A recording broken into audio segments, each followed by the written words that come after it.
વાત વાત કરીએ તો સુરતના બુટલેગર ટેણીની પોલીસે ટણી કાઢી છે. પોલીસ વાનને સ્કોર્પિયોથી ટક્કર મારનાર આ ટેણી ઝડપાયું છે. પોલીસને મારવાની ધમકી આપનાર પોલીસ સામે લાચાર બન્યું છે. પોલીસે બેસ્તાન રેલવે સ્ટેશન નજીક યુસુફની ધરપકડ કરી છે. ટ્રાફિક કોન્સ્ટેબલને સ્કોર્પિયો કારથી કચડવાનો પ્રયાસ કર્યો છે. સુરતના બેસ્તાનમાં આરોપી યુસુફ ઉર્ફે ટેણીને બેસ્તાન પોલીસે બેસ્તાન રેલવે સ્ટેશન નજીકથી ધરપકડ કરી છે. આરોપી યુસુફે ટ્રાફિક સર્કલ પર ઉભેલા ટ્રાફિક કોન્સ્ટેબલને પોતાની સ્કોર્પિયો કારથી કચડવાનો પ્રયાસ કર્યો હતો. પહેલા કારને 10 મિનિટ સુધી ગોળ ગોળ ફેરવી હતી અને બાદમાં આરોપીએ કારથી પોલીસની પીસીઆરને બોલેરો સાથે ભયાનક અથડામણ કરી. આ ઘટના બાદ આરોપી કાર સાથે ફરાર થયો.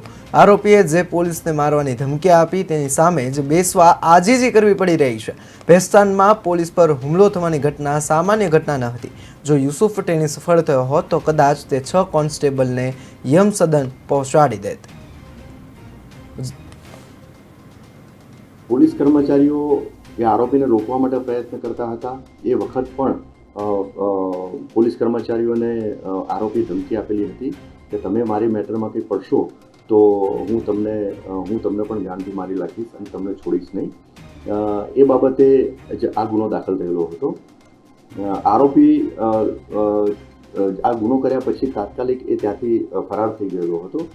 ગુનો દાખલ થયા પછી તપાસ દરમિયાન જે આરોપીની જે વાહન જે છે સ્કોર્પિયો વાહન એ સેલવાસ ખાતેથી તપાસના કામે કબજે કરવામાં આવેલું હતું અને આરોપીની શોધખોળ ચાલુ હતી. તે દરમિયાન સ્થાનિક પોલીસ સ્ટેશનના ડિસ્ટાફના કર્મચારીઓને ઇનપુટ મળેલ હતી અને એ આધારે ભેસ્તાન રેલવે સ્ટેશનની બાજુમાં થી એ મળી આવેલો હતો. તેને હસ્તગત કરી